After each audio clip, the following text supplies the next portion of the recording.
on ESPN Radio is presented by Progressive Insurance. Any guest you hear, you'll hear on the Subway Fresh Take Hotline. Obviously, the biggest game, which really kind of a terrible slate. Monday Night Football might be the best game. Terrible slate of games this weekend, but there's one that's incredibly enticing and interesting. Two teams that might not even make the playoffs. Eagles at home welcoming in the Washington Redskins.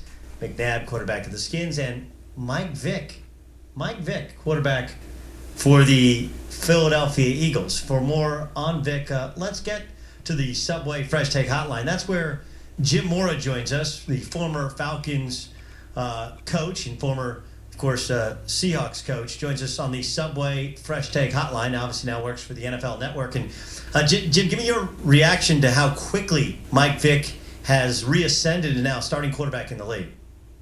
Well, I don't think if you ask Mike, it's been real quick. I mean, he sat all last year behind Donovan and learned. He sat out for 2 years in prison for part of that time.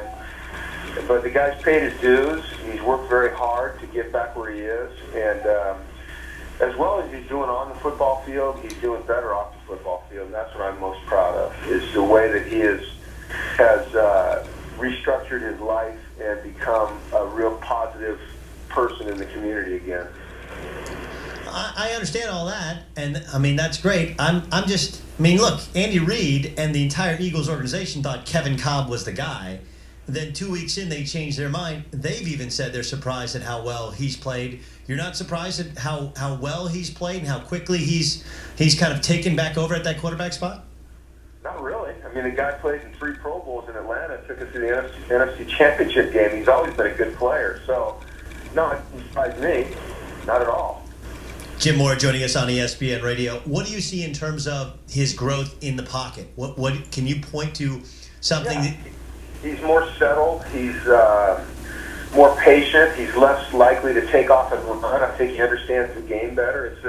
It's a natural development of a quarterback in this league that is willing to learn. You're seeing the years and years of education that he's had as a quarterback starting to take place, and he's still a runner, and Andy still wants him to run because that's one of his greatest abilities is to take off and run, and that's where he scares people when he's on the move as a dual threat. But what he's done a better job of is hanging in there and going through his progressions, sticking with the play a little bit longer before he takes off and run. He's just a more patient, settled player. He's spending a lot more time in the film room than he ever has in his life. I think sitting behind Donovan last year taught him a little bit about what it takes to study and be a complete quarterback, and he's applying those lessons. Jim Mora joining us. Jim, I got a chance to sit down with former Falcons quarterback, current Eagles quarterback Mike Vick for an in-depth conversation featured this Sunday in the NFL Network's NFL Game Day morning, 9 a.m. on the East Coast. It's interesting, you talked about how he's learned how to watch tape. He's talked about how he's matured, how he's more patient. Does it bum you out at all, though, that he wasn't that bought into what it took to be a great quarterback when you coached him in Atlanta? No, because he... I mean, don't you think about what could have been? Let me ask you something. Yeah. Let me ask you something. Do you know anything about this guy's background? Yeah. Okay, do you know he went to 3 Super Pro Bowls? Yeah. So you're basing all this on 2.5 weeks of play. You're saying that he wasn't a great player when he was with us in Atlanta? No, he was. Would you say he was nearly what he could have gotten? Well, no, he wasn't. No, he's not as good then. Or he's better now than he was then. But so is every player that plays in the league. Yeah, but those are guys that play in the league. He was away from the league for 2 years. Okay, then he didn't play, and when he did play, he was strictly a runner. He was brought in as kind of a sideshow. Now, just like last year you're talking about? Yeah, last year was like a sideshow, and all of a sudden he comes back without the reps of 2 years. And, I mean, he's even said he was lazy in Atlanta. I mean, one, it's kind of remarkable how good he was considering he was self-admitted lazy. But I'm just wondering, as a guy who coached him, thought, man, if he would have bought in back then, considering what we had around him, considering the fact that he was playing on a faster surface, how good could he have been, you might still be the coach of the Falcons. I don't live in the past, pal. You might, but I'm looking forward. I'm just happy for Mike. What do you think the reaction should be for Eagles fans when McNabb comes back in? I think that however they feel, that's what they should do. If they feel like cheering him, they should cheer. If they feel like booing him, they should boo. But how should they feel? I don't know. How do you feel? I'm asking you. Is this your first interview? Jesus Christ, what kind of questions are these? How should they feel? I don't know how people should feel. Well, you were a head coach. You were a head coach twice in the league.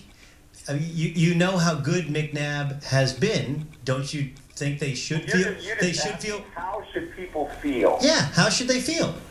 I don't know. I know how I feel. I like Donovan. I hope he does well. How do you think they should feel?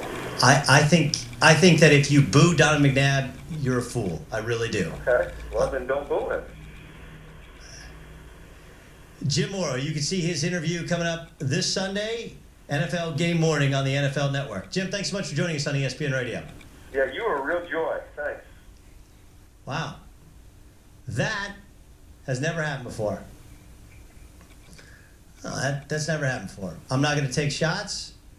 I'm going to take what's known as the high road. Doug Gottlieb for Colin, the Herd on ESPN Radio and ESPNradio.com. I guess I'm the only one who's fascinated by the fact that dude was out of the league for 2 years. Barely played last year. When he did, it was in the Wildcat. They give Kevin Kolb a huge contract. Everyone in an organization that has been incredibly successful over the past decade is completely sold on Kevin Kolb as the guy and Mike Vick as the backup. And 2 weeks into the season, Mike Vick is the guy and Kevin Kolb is expendable. But apparently Jim Mora saw this coming.